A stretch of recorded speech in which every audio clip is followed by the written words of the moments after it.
oxidizing agent and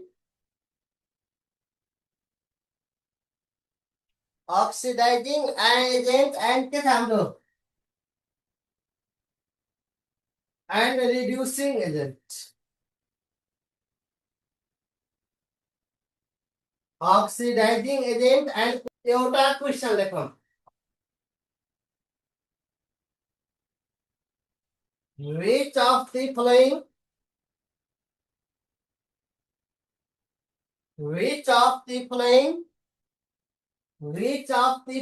act as both oxidizing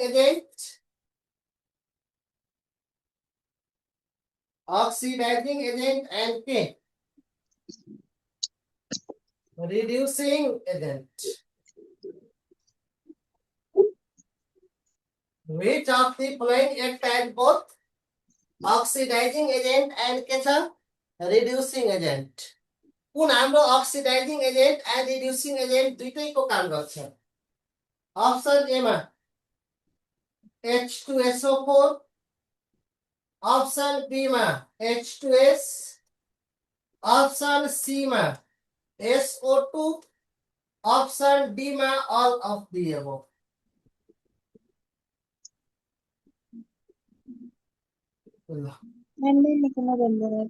CSO2 very good है एकदमै राम्रो. तर हाम्रो दिमागमा आइसक्यो होला धेरै जनाको सर हामी कसरी थाहा पाउने हाउ कुन हाम्रो अक्सिडाइजिङ एजेन्टको काम गर्छ र कुन हाम्रो रिड्युसिङ एजेन्टको काम गर्छ हामी कसरी थाहा पाउने एकचोटि त्यो पनि मलाई भनिदिनु. भनेपछि हामी के बुझ्छौं नि यहाँ हामी तीनटा नोट पोइन्ट गरेर लेख्छौं है. नोट 1 मा हामी के लेख्छौं if calculated oxidation number is equal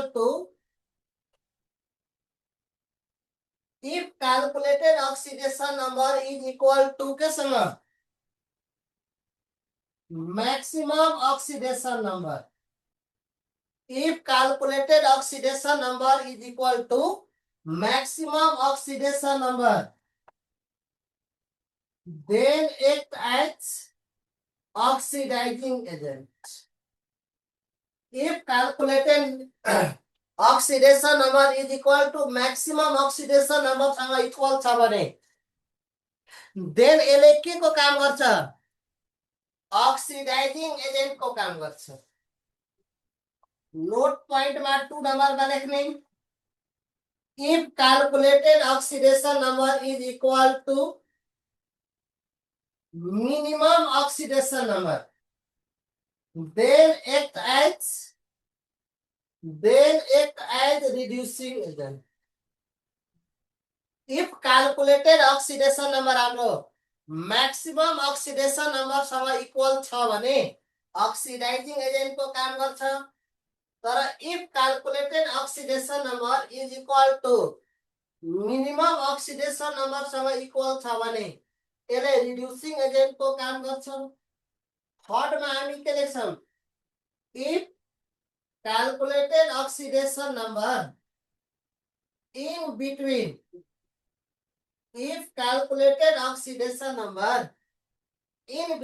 कसको बिचमा maximum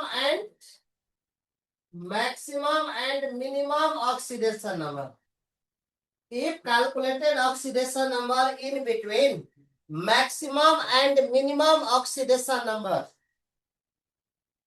maximum and कसको बिचमा minimum oxidation number, then act as then के जस्तो बिहेभ गर्छ then act as both oxidizing agent and reducing agent. है मजाले सुन्ने. if calculated oxidation number हाम्रो maximum oxidation number सँग इक्वल छ भने oxidizing agent को काम गर्छ. if चाहिँ minimum सँग इक्वल छ भने reducing agent को काम गर्छ. इफ हाम्रो मैक्सिमम र मिनिमम को बीचमा छ भने both oxidising and reducing agent को काम गर्छ। त्यो कुरा हामीलाई के हुनु पर्यो, आइडिया चाहिँ हुनु पर्यो है। ल सुनौँ यहाँ, अब चाहिँ यहाँ एउटा इक्जाम्पल लेखौँ। अब हामीलाई क्वेसन सोध्छ HNO3 जुन छ, HNO3 के जस्तो काम गर्छ, अक्सिडाइजिङ एजेन्ट जस्तो, रिड्युसिङ एजेन्ट जस्तो कि बोथ जस्तो। भनेपछि यसमा नाइट्रोजनको पहिला अक्सिडेसन नम्बर क्याल्कुलेट गरौँ, कति आयो। हाइड्रोजनको 1, नाइट्रोजनको x, अक्सिजनको -2 into 3 इक्वल टू हामी कति राख्ने, 0। That is 1 plus x minus 6 is equal to 0. That is x is equal to हामी के लेख्छौँ, +5 लेख्छौँ। That is x को भ्यालु हामी कति लेख्छौँ, +5 लेख्छौँ। That is x को भ्यालु हामी कति लेख्छौँ, x को भ्यालु +5 लेख्छौँ।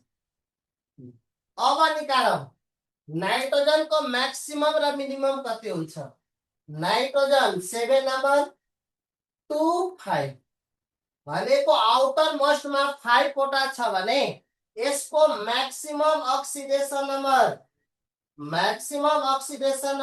+5। यसले अक्टेट फुलफिल गर्न 3टा इलेक्ट्रोन गेन गर्छ, त्यही भएर मिनिमम अक्सिडेसन नम्बर हाम्रो कति हुन्छ, -। भनेपछि हाम्रो यहाँ x को अक्सिडेसन नम्बर जुन छ नाइट्रोजन को +5 आयो भने यसले कुन अक्सिडेसन नम्बरसँग इक्वल छ, मैक्सिमम कि मिनिमम, हाम्रो मैक्सिमम सँग इक्वल छ भने त्यही भएर HNO3 हाम्रो के को काम गर्छ, HNO3 act as oxidising agent को काम गर्छ। त्यही भएर हाम्रो HNO3 के को काम गर्छ, HNO3 act as oxidizing agent है। ल अब त्यस्तै भनेको यो, अब माथिको क्वेशनतिर हामी फर्कौं। माथिको क्वेशनमा चाहिँ सबैको अक्सिडेसन नम्बर निकाल्ने। यहाँ सल्फरको अक्सिडेसन नम्बर तपाईहरुले निकाल्नु भयो भने +6 आउँछ, यहाँ सल्फरको -2 आउँछ, यहाँ सल्फरको +4 आउँछ है। +4 छ भने सुनौँ यहाँ, अब सल्फर हाम्रो 16 नम्बर एलिमेन्ट 2 8 6 आउटर मोस्टमा 6 वटा इलेक्ट्रोन छ भने यहाँ मैक्सिमम ऑक्सीडेशन नंबर 6 वटा हुन्छ, मिनिमम ऑक्सीडेशन नंबर कतिवटा हुन्छ -2 हुन्छ। भनेपछि हेरौँ त, यहाँ ऑक्सीडेशन नंबर +6 सँग छ भने यो हाम्रो ऑक्सिडाइजिङ एजेन्ट को काम गर्छ। यहाँ ऑक्सीडेशन नंबर -2 मिनिमम सँग इक्वल छ भने यसले रिड्युसिङ एजेन्ट को काम गर्छ। तर यहाँ +4 जुन छ यो मैक्सिमम र मिनिमम दुईटैको बीचतिर छ, त्यही भएर यसले के को काम गर्छ, this is act as both oxidising agent and के को काम गर्छ, एन्ड रिड्युसिङ एजेन्ट। यसले बोथ ऑक्सिडाइजिङ एजेन्ट एन्ड के को काम गर्छ, रिड्युसिङ एजेन्ट को काम गर्छ। यसरी हामी के गर्न सक्छौं, यसले both oxidising and reducing agent, oxidising agent heading लेखिदिहाल्नु, ऑक्सिडाइजिङ एजेन्ट। यो भनेको ऑक्सिडाइजिङ एजेन्ट हामी केलाई भन्छौं, नामै के छ हाम्रो ऑक्सिडाइजिङ एजेन्ट है। भनेको हाम्रो के छ नि, the agent which हाम्रो के छ, which oxidize to other, the agent which oxidize to other but itself get but itself get reduced है हाम्रो के छ the agent which oxidize to other but itself के हुने भयो get reduced यस्तो टाइपको एजेन्ट अथवा कम्पाउन्ड मोलिक्युल जसले अरूलाई के गर्छ अक्सिडाइज गर्छ जसले अरूलाई के गर्छ अक्सिडाइज गर्छ तर आफै चाहिँ के हुन्छ तर आफै रिड्युस हुन्छ त्यस्तो टाइपको agent such type of agent is called oxidising agent जस्तै इक्जाम्पलको लागि हेरौँ त इक्जाम्पलको लागि हाम्रो एउटा रिएक्सन छ हाइड्रोजनले अक्सिजनसँग रिएक्सन गर्यो भने हाइड्रोजनले अक्सिजनसँग रिएक्सन गर्यो भने वाटर बन्छ हाइड्रोजनले अक्सिजनसँग रिएक्सन गर्यो भने वाटर बन्छ ल ब्यालेन्स गरिहालौँ 2 2 है यहाँ हाइड्रोजनको अक्सिडेसन नम्बर 0 यहाँ 0 यहाँ हाइड्रोजनको +1 यहाँ अक्सिजनको -2 यहाँ अक्सिडेसन नम्बर हाइड्रोजनको 0 बाट +1 मा गयो यहाँ 0 बाट -2 मा गयो भनेपछि यहाँ अक्सिडेसन नम्बर के भयो बढ्यो बढ्यो भने यसलाई हामी के भन्छौँ अक्सिडेसन भन्छ यहाँ बढ्यो भने यसलाई के भन्छौँ हामी अक्सिडेसन भन्छौँ यहाँ चाहिँ घट्यो भने यसलाई के भन्छौँ रिडक्सन है जसको चाहिँ अक्सिडेसन हुन्छ जसको चाहिँ अक्सिडेसन हुन्छ यसले रिड्युसिङ एजेन्टको काम गर्छ जसको अक्सिडेसन हुन्छ त्यसले रिड्युसिङ एजेन्टको काम गर्छ जस्तै हाइड्रोजन हाम्रो के को काम गर्छ रिड्युसिङ एजेन्टको र जसको रिडक्सन हुन्छ त्यसले अक्सिडाइजिङ एजेन्टको काम गर्छ दैट इज अक्सिजन हाम्रो के को काम गर्ने भयो अक्सिडाइजिङ एजेन्ट हाइड्रोजन हाम्रो काम गर्ने भयो रिड्युसिङ एजेन्ट को हामीलाई क्वेशन के सोध्छ which of the following act as both oxidizing अथवा reducing एजेन्ट अथवा यो गिभन रिएक्सन मा कुन हाम्रो अक्सिडाइजिङ एजेन्ट को काम गर्छ र कुन हाम्रो रिड्युसिङ एजेन्ट को काम गर्छ पछि अर्को आउनु भयो हामी रिड्युसिङ एजेन्ट तिर है नामै के छ हाम्रो रिड्युसिङ एजेन्ट नामै के छ हाम्रो रिड्युसिङ एजेन्ट के गर्ने नामै के छ हाम्रो रिड्युसिङ एजेन्ट भनेको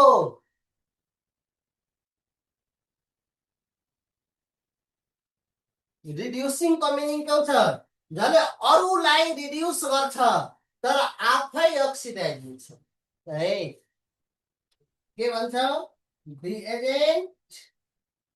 the agent which reduce to other which reduce to के हुने भयो which reduce to other but के हुने भयो but itself get reduced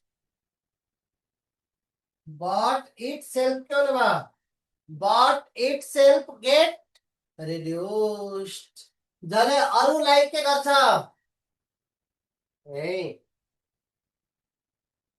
the agent which reduce to other अरूलाई रिड्युस गर्छ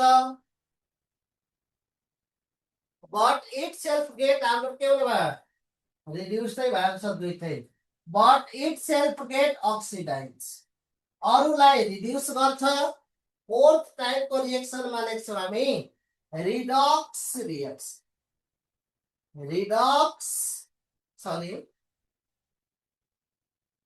रिडक्स त अलरेडी हामी गरिसक्यौं अर्को आउँछ हाम्रो फोर्थ नम्बरमा auto Redux reaction Auto redox reaction is also called disproportionation reaction. Auto redox reaction लाई हामी के भन्छौं डिस्प्रोपोर्सनेसन, डिस्प्रोपोर्सनेसन रिएक्सन है। एउटा हाम्रो के छ अटो रिडक्स रिएक्सन और भन्छौँ हामी डिस्प्रोपोर्सनेसन रिएक्सन। भनेको के हुन्छ the reaction in which same element अथवा same element अथवा same atom undergoes in केमा same element undergoes in both oxidation and reduction, both oxidation and केमा oxidation and reduction। एउटै टाइपको एलिमेन्ट हाम्रो बोथ ऑक्सिडेशन र रिडक्सन दुईटैमा जान्छ भने सच टाइप अफ रिएक्सनलाई हामी के भन्छौं अटो रिडक्स रिएक्सन और के भन्छौं हामी डिस्प्रोपोर्सनेसन reaction भन्छौं।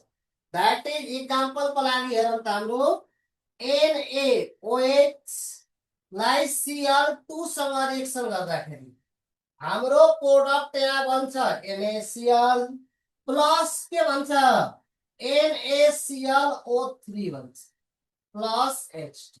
Soon may that is यहाँ सोडियम यहाँ भनेपछि हाम्रो क्लोरिन को ऑक्सीडेशन नंबर 0, यहाँ क्लोरिन को -1, यहाँ क्लोरिन को +5। हेर एउटै क्लोरिन 0 बाट -1 मा गयो दैट इज रिडक्सन भयो है। तर सेम क्लोरिन यहाँ 0 बाट कतिमा गयो +5 मा गयो। 0 बाट सेम एलिमेंट 0 बाट कतिमा गयो +5 मा बढ्यो भने के पनि भयो ऑक्सीडेशन है। भनेपछि सेम एलिमेंट हाम्रो ऑक्सीडेशन में पनि गयो रिडक्शन में पनि।